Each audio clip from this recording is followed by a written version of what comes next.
ഈ മുസ്ലിയാർ പോലീസുകാരനോട് SI-നോടും ഡേസിന്റെ മോനെ എന്ന് കൂട്ടി ഇങ്ങനെ പറയും. എനിക്ക് ജീവിതത്തിൽ ഇങ്ങനെ ഒരു മാനസികമായ പ്രയാസം ഒരു കാലത്തും നേരിട്ടിട്ടില്ല. എൻ്റെ മനസ്സ് വളരെ അസ്വസ്ഥമായിരുന്നു.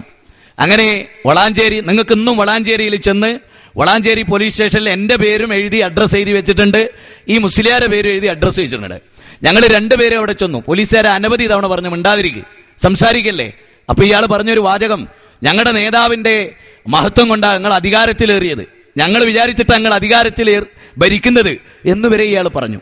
ആ സന്ദർഭത്തിൽ ഇയാളോട് പോലീസുകാരൻ ചോദിക്കാൻ ഡീറ്റെയിൽ എഴുതാൻ വേണ്ടി ചോദിച്ചപ്പോ അദ്ദേഹം പറഞ്ഞു, ഞാൻ പുത്തനത്താണിയിലെ മദ്രസയിൽ 10ാം ക്ലാസ് വരെ പഠിപ്പിക്കുന്ന സദറാണ്.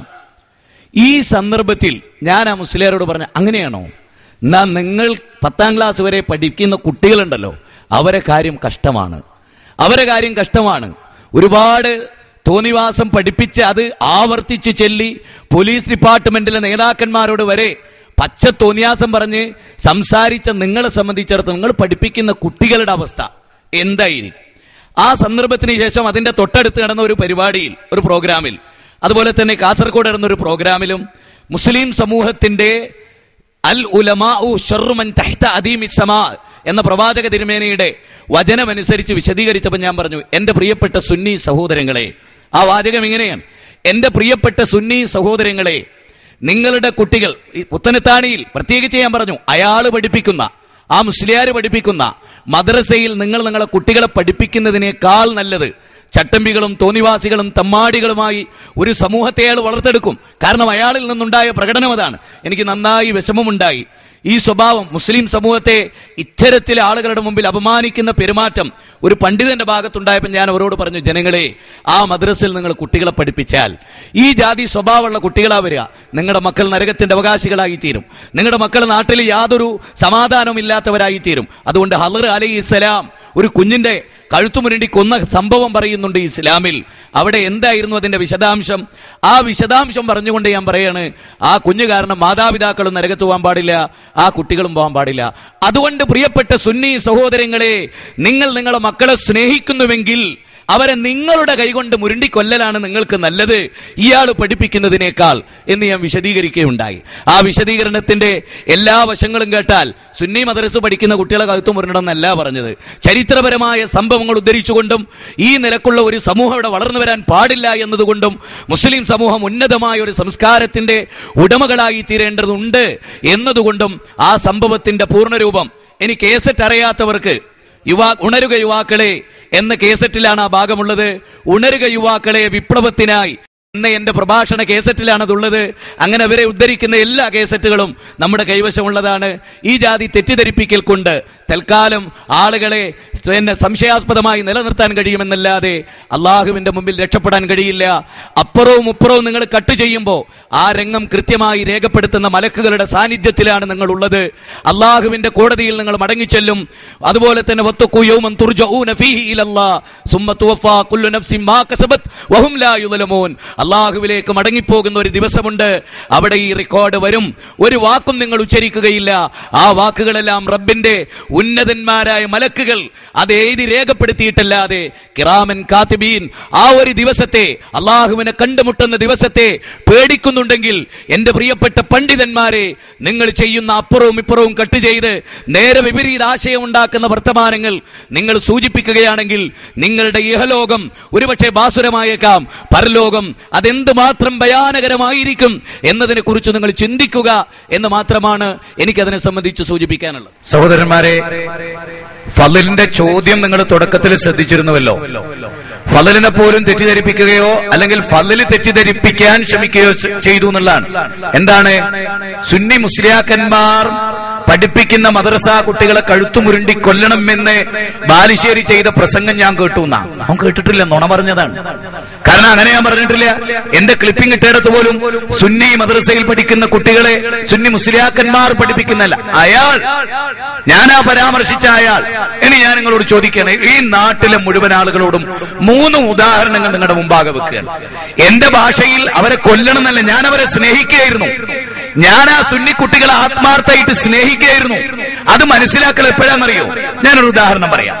ഇപ്പോ സ്വന്തം മകന്റെ കുഞ്ഞിനെ സ്വന്തം മകന്റെ കുഞ്ഞിനെ അല്ലെങ്കിൽ സ്വന്തം മകളുടെ കുഞ്ഞിനെ ആ ഉമ്മ ക്രൂരമായി പീഡിപ്പിക്കുന്നു എന്ന് വിചാരിക്കുക. അതായത് ഒരു ഉമ്മയുടെ മകളുടെ കുഞ്ഞിനെ ആ മകള് ക്രൂരമായി പീഡിപ്പിക്കുമ്പോ നമ്മുടെ നാട്ടിലൊക്കെ ഒരു പ്രയോഗമുണ്ട്, ഉമ്മമാര് പ്രയോഗിക്കുന്ന ഒരു പ്രയോഗം, നീ ഇങ്ങനെ മർദ്ദിക്കുകയാണെങ്കിൽ ചുട്ടങ്ങ് തിന്നേക്ക്, ചുട്ട് അങ്ങ് തിന്നേക്കൂ എന്ന് വല്യമ്മ പറയും. ഈ കുഞ്ഞിന്റെ ഉമ്മാന്റെ ഉമ്മ പറയും. ആരോട്? സ്വന്തം മോളോട്. അതിന്റെ അർത്ഥം എന്താ? വല്യമ്മ മോളെ ചുട്ട് തിന്നാൻ ആവശ്യപ്പെട്ടു എന്നാണോ? അല്ല വല്യമ്മ മോളെ സ്നേഹിച്ചു എന്നാണോ? വല്യമ്മ ദേഷ്യം പിടിച്ചത് മോളോടാണോ? ഭാഷയാണ് നിങ്ങൾ ചിന്തിക്കണം. മുസ്ലിയാക്കന്മാർക്ക് മലയാളം അറിയില്ല, ഒരൊന്നും പഠിച്ചിട്ടില്ല ജീവിതത്തിൽ, തിന്നാൻ നല്ലോണം പഠിച്ചിട്ടുണ്ട്. യാതൊരു സംശയവും നിങ്ങൾക്ക് ഉണ്ടാവില്ല, സുന്നിയക്കും ഉണ്ടാവില്ല പോലെ കൊണ്ടുപോകുമ്പോ കേട്ടോ. നമുക്ക് മനസ്സിലാകുന്നുണ്ട് പലപ്പോഴും. ഞങ്ങളോട് തന്നെ പറയാൻ മുജാഹിദ് സ്ഥാനത്തിലേക്ക് വന്ന പല ആളുകളും ഞങ്ങൾ ആദർശത്തിലൊക്കെ സെൽഫി ആയെങ്കിലും ചീറ്റിയിൽ ഞങ്ങൾ കുൽഫിയാട്ടോ. ഇപ്പോഴായിട്ടാവും. ഇതെന്താ സംഭവം അറിയോ? നിങ്ങൾ കേട്ടോ, നിങ്ങൾ ആലോചിക്കണം. ഏത് നിന്റെ മോളെ ചുട്ടങ്ങ് തിന്നേക്കെന്ന് പറഞ്ഞാൽ മോളെ ചുട്ട് തിന്നാനാണോ? അല്ല മോളോട് കാണിക്കുന്ന ക്രൂരത സഹിക്കവയ്യാതെ മോളെ സ്നേഹിച്ചിട്ട് പറയുന്ന ഒരു വാക്കാണോ അത്? മലയാളം തിരിയുന്ന എല്ലാവർക്കും അറിയാം. നിങ്ങൾ ചിന്തിക്കണം, മലയാള ഭാഷ പഠിക്കണം. ഇനി ഒരു ഉദാഹരണം കൂടെ പറയാം, വളരെ ഗംഭീരമായി ആർക്ക് എളുപ്പത്തിൽ മനസ്സിലാകുന്ന ഒരു കാര്യം. ഒരു മൗലവിയാകട്ടെ മുസ്ലിയാരാകട്ടെ, ഞാൻ ആരെയും കുറ്റപ്പെടുത്തുന്നില്ല, ആർക്കും ഉണ്ടാവാലോ. ഒരു മദ്രസയെ പഠിക്കുന്ന ഒരു കുട്ടിയെ, ഒരു പെൺകുട്ടിയെ, 6ാം ക്ലാസ് വിദ്യാർത്ഥിനിയെ ഒരു മദ്രസ പഠിക്കുന്ന ടീച്ചർ, അധ്യാപകൻ ആണ്, സുന്നിയാകട്ടെ മുജാഹിദാകട്ടെ ജമാഅത്താകട്ടെ ഏത് മദ്രസയിലാകട്ടെ, ആ കുട്ടിനെ കയറി പിടിച്ചു മ്ലേച്ഛമായ ഒരു പ്രവൃത്തി ചെയ്തു ഒരു മദ്രസയിലെ പിന്നെ മൗലവിയോ മുസ്ലിയാരോ നിങ്ങൾ വിചാരിച്ചോളൂ. സ്വാഭാവികമായി അയാൾ സുന്നിയാണെങ്കിലും അയാൾ ഇനി മുജാഹിദാണെങ്കിലും മുജാഹിദുകളൊക്കെ പറയുന്നത് അമ്മദ്രസയില് മുസ്ലിയാർ ആ കുട്ടികളെ പഠിപ്പിക്കുന്ന കാലത്തോളം നിങ്ങളെ പ്രായപൂർത്തിയെത്തിയ പെൺകുട്ടികളെ അങ്ങോട്ട് പറഞ്ഞേക്കുന്നതിനേക്കാൾ നല്ല നിങ്ങളെ കൈകൊണ്ടം കൊന്നാളാ, ഇല്ലെങ്കിൽ ഓൻ ബലാത്സംഗം ചെയ്തു കൊല്ലും, അതുകൊണ്ട് ഓന്റെ അടുത്തേക്ക് പറഞ്ഞേക്കണ്ട എന്ന് പറഞ്ഞാൽ ഈ കുട്ടിയോടുള്ള വിരോധമാണോ മുസ്ലിയാരോടുള്ള വിരോധമാണോ? എന്താണത്? നിങ്ങളൊക്കെ തീരുമാനിക്കണം. ഈ മനുഷ്യന് പിന്നെ ജീവിതത്തിൽ കോമൺ സെൻസ് എന്ന് പറഞ്ഞിട്ടൊന്നുണ്ട്. ഒരു സ്ഥലത്തും പഠിക്കണ്ട, ഒരു സ്ഥലത്തും പഠിക്കണ്ട. കാട്ടിൽ ജീവിച്ച മനുഷ്യന് മനസ്സിലാവും. ഞാൻ ഈ പറഞ്ഞ ഉദാഹരണം ഏതും അങ്ങനെ തന്നെയല്ലേ. ഒരു മുസ്ലിയാർ ഒരു പെൺകുട്ടിനെ ഒരു ആൺകുട്ടിനെയോ പീഡിപ്പിച്ചു അല്ലെങ്കിൽ സുവർഗരതിക്ക് വിധേയമാക്കി എന്ന് നിങ്ങൾ വിചാരിച്ചോളൂ. അയാൾ ഇപ്പൊ എ പി സുന്നിന്റെ ആളാന്ന് എ പി ആൾ വിചാരിക്കുവോ? എ പി സുന്നികൾ പറയില്ലേ ആ മുസ്ലിയാർ ഇവിടെ നിന്ന് പുറത്താക്കാത്ത കാലത്തോളം നമ്മളെ പെൺകുട്ടികൾ അവിടെ പഠിപ്പിക്കുന്നതിനേക്കാൾ നല്ലത് അവരെ കൊന്നുകളല്ല എന്ന് പറഞ്ഞാൽ അതിന്റെ അർത്ഥം അവരെ കൊല്ലണമെന്ന അല്ല. ഇവരോടുള്ള ഇഷ്ടാ പറയുന്നത് ഈ കുട്ടികൾക്ക് ഒരു അപകടം വരരുത്. ഞാൻ എ പി സുന്നി കുട്ടികളെ സ്നേഹിക്കുകയായിരുന്നു. അത് മനസ്സിലാക്കണമെങ്കിൽ ഒരു ഹൃദയം വേണം, സ്പന്ദിക്കുന്ന ഒരു ഹൃദയം വേണം. നിങ്ങൾ ആലോചിച്ചു ഈ ക്ലിപ്പിംഗ് ഇട്ടത് എന്തിനാ? എന്നെ അതായത് കേരളത്തിൽ മുഴുവനും ഓടി നടന്ന് 7 ദിവസവും പ്രസംഗിക്കണം. ഞാൻ ഒരു കോളേജ് അധ്യാപകനായിട്ടില്ല, ഞാൻ ഒരു സ്കൂൾ അധ്യാപകന് ഫുൾ ടൈം 7 ദിവസം. അതുകൊണ്ട് ഏറ്റവും കൂടുതൽ കേസിട്ട് ഇറങ്ങുന്നത് ഒരു പക്ഷേ എന്റേതായിരിക്കുമെന്ന് ഞാൻ വിചാരിക്കും. ആ 7 ദിവസത്തിൽ ഒരു മാസത്തിൽ 30 കേസിട്ട് റെക്കോർഡ് ചെയ്യുന്ന എല്ലാ സ്ഥലത്തും. ഈ 30 ഒരു കൊല്ലം എന്നൊക്കെ പറഞ്ഞ എത്ര കേസിട്ട് ഇറങ്ങുന്നത് ഏതാന്ന് പോലും നമുക്ക് ഓർമ്മ ഉണ്ടാവില്ല. ആ കേസിട്ട് മുഴുവനും കൃത്യമായിട്ട് കാണും. അപ്പൊ ഒരുപാട് സുന്നികൾ മാറി. ഈ മാറ്റം ഉണ്ടാകുന്ന ആർക്ക്? ഒന്ന് ഹുസൈൻ സൽഫിന്റെ കേസിട്ട് ഇട്ടുണ്ടാവും, എല്ലാ മുജാഹിദ് പണ്ഡിതന്മാർ ഈ രംഗത്ത് പ്രവർത്തിക്കുന്നവരുടെ കേസിട്ട് ഇട്ടാ അതുണ്ടാവും. അവരൊക്കെ തെറ്റിദ്ധരിപ്പിക്കേണ്ടതുണ്ട്.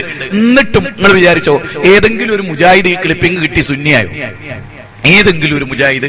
ഇതൊക്കെ അപ്പുറം നമ്മൾ കേൾപ്പിക്കുമ്പോ എന്തിനാണോ മുസ്ലിയാർ ഇട്ടത് അതിന്റെ നേരെ വിപരീതം 10 സുന്നി ഒന്നിച്ച് മുജാഹിദാകുക. ഓരോ ക്ലിപ്പിംഗ് നമ്മളെ ഉസ്താദ്മാർ ഇജ്ജാതി ചെയ്യേ എങ്കിൽ ഇവര് നമ്മളെ പഠിപ്പിക്കുന്ന ദീനിൽ കൃത്രിമത്തല്ലാതിരിക്കുവോ?